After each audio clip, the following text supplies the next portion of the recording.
یا ہم ٹیکسز میں 100-200 بلین کا کریکشن کر لیں، یہ علاج نہیں ہے۔ پاکستان کو سب سے پہلا علاج تو یہ کرنا پڑے گا فریہ، کہ یہ ایکسیپٹ کرنا پڑے گا کہ ہم اپنے بیرونی اور اندرونی قرضے ادا نہیں کر سکتے اس شیڈول پہ جو شیڈول آج موجود ہے۔ اب اس کو آپ ری پروفائلنگ کہہ لیں، ری شیڈولنگ کہہ لیں، ڈیفالٹ کہہ لیں، قومی سلامتی کہہ دیں، کوئی اچھا سا نام رکھ دیں، پاکستان کا ہنی مون نام رکھ دیں، کوئی نام رکھ دیں، مگر وہ ایک ایونچولیٹی ہے، ایک ریئلٹی ہے، ایک حقیقت ہے، جس سے آپ جتنا عرصے نظر چرائیں گے اتنا پاکستان کا نقصان ہوتا جائے گا۔ تو اچھا، اس میں یہ جو گورنمنٹ ہے، یا یہ آپ یہ سمجھ رہی ہیں کہ بجٹ آئے گا اور بجٹ میں کوئی بہت جگہ دے دیں گے، یا اچھا ہو جائے گا یا برا ہو جائے گا یا الیکشن ہو جائے گا تو پاکستان میں کوئی وعدہ کرے، فائنانس منسٹر آ کے بار بار کہتے ہیں کہ میں بڑا عوام فرینڈلی بجٹ دوں گا۔ دیکھیں، آپ نے مجھے ایک فائنانس منسٹر کے کسی کمنٹ پہ کبھی کمنٹ کرتے دیکھا ہے؟ نہیں، آپ نے نہیں کہہ رہے کہ مس عائشہ کے آپ نے ایک کامنٹ وہ پڑھ دوں اگر اجازت دیں۔ آپ نے کہا one can only laugh at the statement of Miss Aisha, state MOF on IMF's interference in political affairs. اور میں نے یہ بھی کہا کہ جب انہوں نے کہا پلان بی ہے تو میں نے پوچھا پلان بی کیا ہے، اگلے دن انہوں نے چینج کر دیا کہ پلان بی نہیں ہے۔ تو مس عائشہ کے بارے میں تو میں یہ کہتا ہوں کہ وہ جا کے اپنے ہسبینڈ سے پوچھ لیا کریں، وہ اخبار میں آرٹیکل لکھتے ہیں تو وہ بتا دیں گے کہ ان کے پلان میں کیا ہے۔ آج بھی اخبار میں ان کے ہسبینڈ کا ایک آرٹیکل آیا ہوا ہے۔ تو آپ میڈم فریہ ان لوگوں کو زیادہ سیریس نہیں لیا کریں، مطلب پاکستان کی معیشت میں ان سیاستدانوں کو، ان لوگوں کو آپ سیریس لیتی ہیں اور آپ ان کے بارے میں بات کرتی ہیں تو آپ ٹیکنیکلی پاکستانی قوم کا ٹائم ضائع کر رہی ہوتی ہیں۔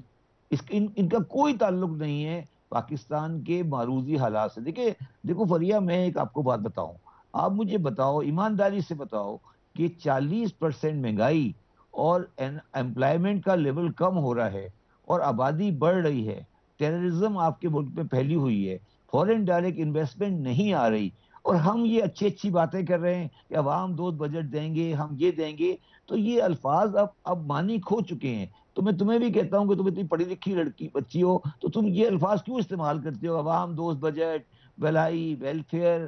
یہ تو اب جس وقت آگ لگی ہوتی ہے تو اس طرح کی باتیں نہیں کرتے۔ اب تو صرف یہ دیکھو کہ پاکستان کو الٹیمیٹ تباہی سے کیسے بچا سکتے ہیں ہم۔ پھر سلوشن آپ نے ایک تو دیا تھا نیشنل گورنمنٹ کا، is there any other solution؟ دیکھیں، میں آج بھی اس بات پہ بالکل کنوینسڈ ہوں کہ دیکھیں میری بات سنیں، آج آپ نے تھوڑی دیر پہلے دیکھا ہوگا کہ کیبنٹ نے کہا کہ ہم 8 بجے بازار بند کریں گے، یاد ہے آپ کو؟ ابھی دیکھا آپ نے؟ ٹھیک ہے، آپ مجھے بتائیں کہ 6 مہینے پہلے میں یہ نہیں کہہ رہا تھا کہ 6 بجے بازار بند کریں؟ اچھا، اس کے بعد آپ نے دیکھا اس کے 15 منٹ بعد انجمن تاجران کا بیان آیا کہ ہم ایگری نہیں کرتے۔ اچھا، نہیں، مجھے یہ بتائیں کہ پرائم منسٹر صاحب نے ان کو شٹ اپ کال کیوں نہیں دی؟ مجھے یہ سمجھا بتائیں نا فریہ۔ ان کے ووٹر ہیں نا، نہیں، اگر ووٹر ہے تو پھر یہ بیان نہیں، پھر یہ 8 بجے والا سی سی کی کام نہیں کرے نا۔ دیکھو میری بات سنو نا، یہ تو کوئی بات نہیں ہے، اسی نے اعلان کر دیا 8 بجے بند کریں گے، ٹھیک ہے، آپ نے اعلان کر دیا، اس کے بعد انجمن تاجران نے کہہ دیا کہ جی ہم نہیں کریں گے، تو اب پرائم منسٹر صاحب یا تو وہ ای سی سی پہ بیان نہیں دیں یا پھر سیٹ اپ کال دیں۔ تو اب اس کا مطلب ہوا کہ ای سی سی کے جو ڈیسیژن ہوا یا جو کچھ ہوا وہ بیکار کی بات ہوئی نا، وہ ٹائم گزارنے کی بات۔ تو آپ قوم کو ان لال بتیوں کے پیچھے کیوں لگاتے ہیں؟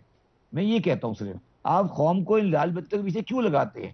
تو یہ جو بندے ہیں یہ بیسیکلی قوم کو لال بتیوں کے پیچھے لگا رہے ہیں نا۔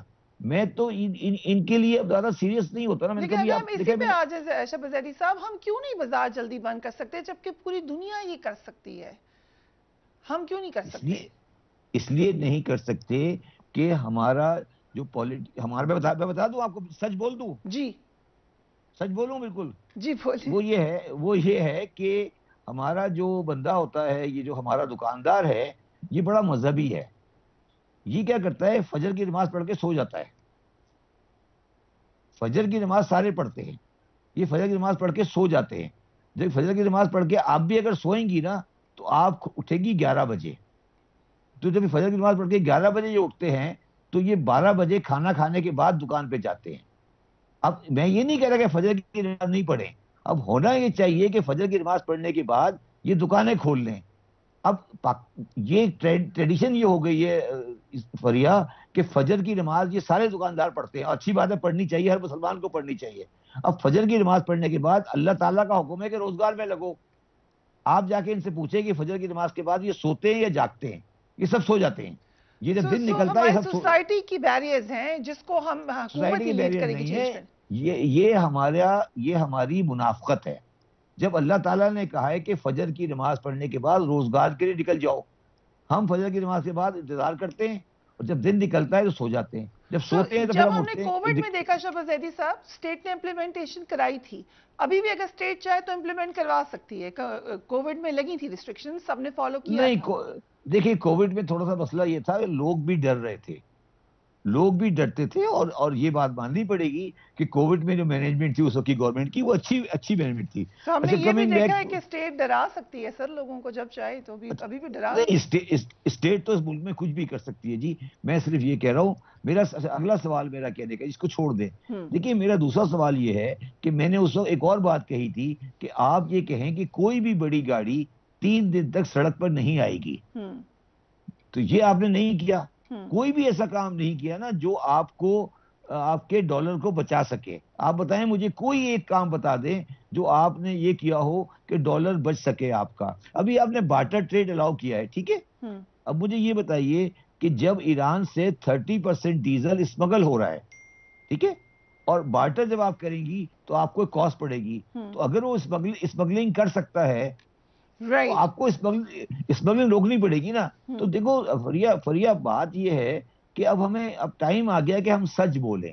اچھا، coming back to the solution یہ ہے، میں اب دوبارہ واپس اسی بات پہ آتا ہوں کہ سولوشن یہ ہے کہ آپ الیکشن کرائیں، الیکشن کرانے کے بعد جو بھی گورنمنٹ آئے وہ آئی ایم ایف میں جائے اور آئی ایم ایف کے ساتھ جو بھی ایگری کرنا ہے وہ کرے، اور چائنا کے ساتھ بیٹھ کے ڈیٹ کی ریشیڈولنگ کرائے اور ایک ٹیسٹ ڈیفالٹ کرے، اور اس کے بعد ایک قومی گورنمنٹ بنائی جائے۔ قومی گورنمنٹ کا مطلب ہوتا ہے کہ جس میں تمام پارٹی ہوتی ہیں، اپوزیشن نہیں ہوتی، اور اس کا ایک سیٹل پلان ہوتا ہے، اور وہ گورنمنٹ 5 سال اپنا ٹینیور پورا کرے، اور اس گورنمنٹ میں فوج کا نمائندہ بھی گورنمنٹ میں بیٹھے، اور وہ 5 سال میں قومی گورنمنٹ ہو، اور وہ اکنامک پالیسی کے اوپر ایک کنسسٹنٹ پالیسی کرے۔